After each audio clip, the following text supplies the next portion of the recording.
In this lesson, we're going to look at rational and irrational numbers.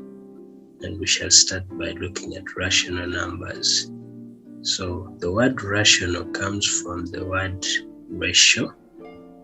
So a number made by dividing two integers is said to be rational. In most of the numbers we use in everyday life are rational numbers. Even integers themselves are rational numbers. Integers are rational numbers. Take an example of any integer: 3,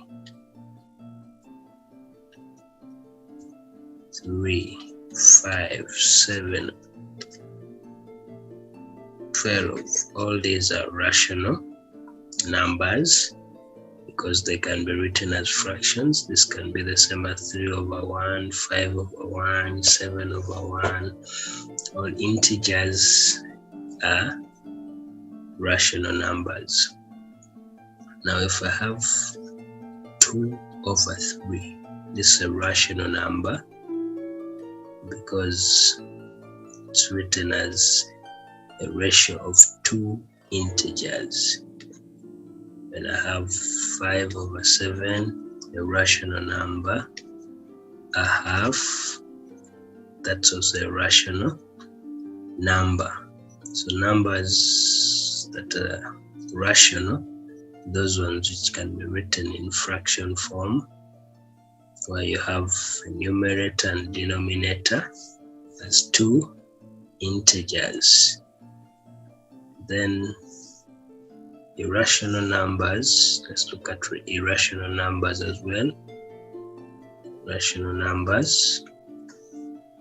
Now, irrational numbers cannot be expressed as a fraction of any integers, and their decimals neither terminate nor become periodic. For example, we have √2. √2, that's an irrational number because it cannot be expressed as a fraction of two integers, and its decimal does not become periodic or does not terminate. If I were to write this in decimal, it is 1.4142135 and so on. There's no clear order. It does not stop, it continues. So it does not terminate, it does not become periodic, it does not become a recurring decimal. √5, √8. So most of such things are irrational numbers. Their decimals do not become periodic nor terminate. So let's look at how to convert fractions to decimals. Then we shall understand the meaning of terminate, a decimal that terminates and one that becomes periodic.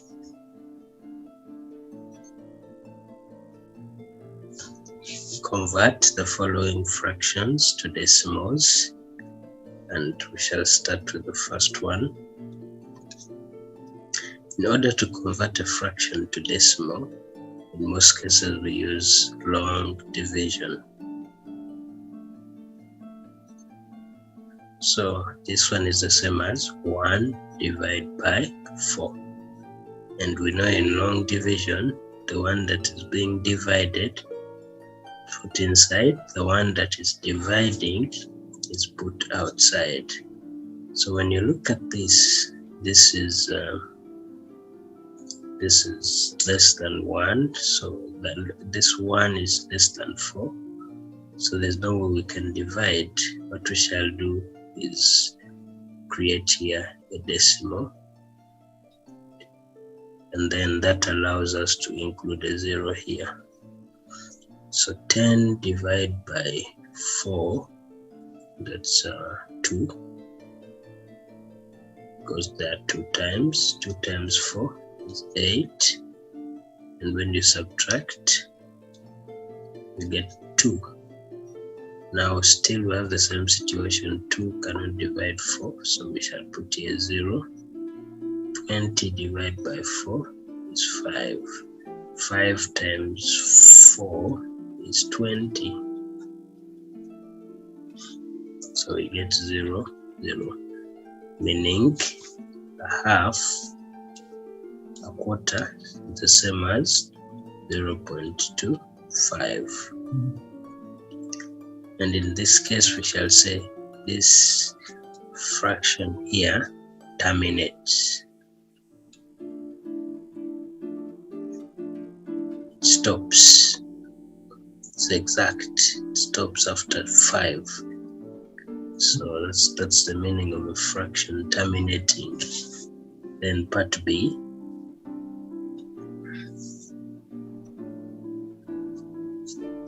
Three out of 8. We say the same thing. This means 3 divided by 8. So we're going to get 3 is the one being divided, should be inside. 8 is what is dividing, should be outside. Now we cannot divide 3 by 8, so we shall put here 0 with a decimal, and that will allow us to include another 0 here. Now 30 divided by 8 is 3. 30 divided by 8 is 3. So this is 3. 3 times 8, 24. Minus. So we shall have 30 minus 24 is 6. 6 cannot divide 8. Shall put here a 0. Now 60 divided by 8 is 7. 7 times 8, that's 56. We shall still subtract, we get 4. 4 cannot divide 8, so we shall put here 0. 40 divided by 8 is 5. 8 times 5 is 40. So when we subtract, we get 0, 0.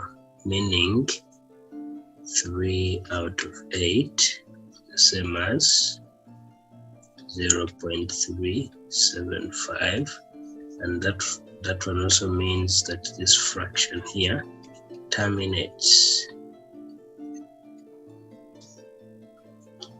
Next example was 1/6.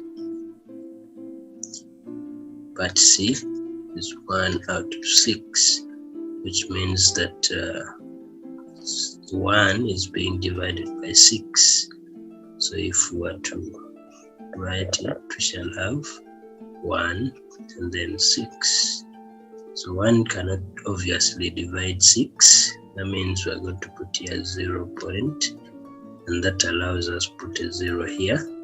10 divided by 6 is 10 divided by 6. We shall check. 10 divided by 6 is 1. 10 divided by 6 is 1. 1 times 6, 6. So we get 4. 4 cannot divide 6, we put a 0. 40 divided by 6 is 6. Then 6 times 6 is 36.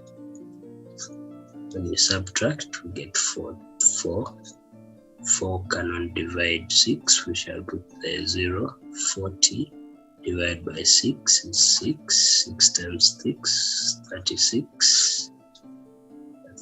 40 minus 36 is 4. Cannot divide, we put a 0.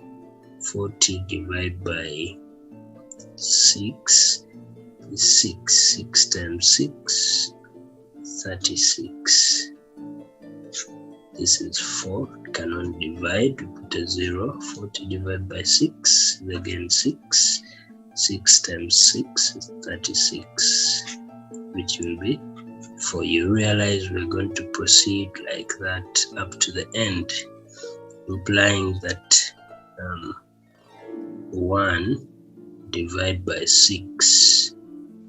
1 divided by 6 is the same as 0.1666 recurring, and that means that this fraction is recurring. The decimal is recurring, or what we call periodic, and it is the 6 that is periodic. It's the one that is recurring. Let's look at the last part of the question, which was 7 over 6. 7 over 6. That was part D. 7 out of 6. So we're still going to get 7 divided by 6. You put 7 inside, 6 outside. 7 by 6 is 1. 1 times 6, 6. This is 1. Now 1 cannot divide 6, so we shall put here 0. For us to put here 0, we shall put a decimal point here. 10 divided by 6 is 1. 1 times 6, 6. Subtract, we get 4. 4 cannot go into 6. So we shall put here 0. 40 by 6, 6. 6 times 6, 36. Subtract, get 4. 4 that cannot divide 6, so we shall put another 0.